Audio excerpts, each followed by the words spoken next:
Endi kontragentlar bilan shartnoma tuzishda QQI summasini ham hisobga olinglar.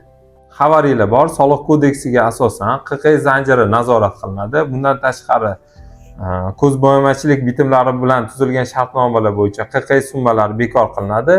Lekin QQI zanjirining uzilishlarini kontragentlar faqat faktura yozganda bilishlari mumkin. Shu sababli kontragentlar bilan shartnoma tuzishda shartnomaning bitta qismiga birinchidan QQI to'lanmagan taqdirda kontragentdan QQI summasini qaytarib olish.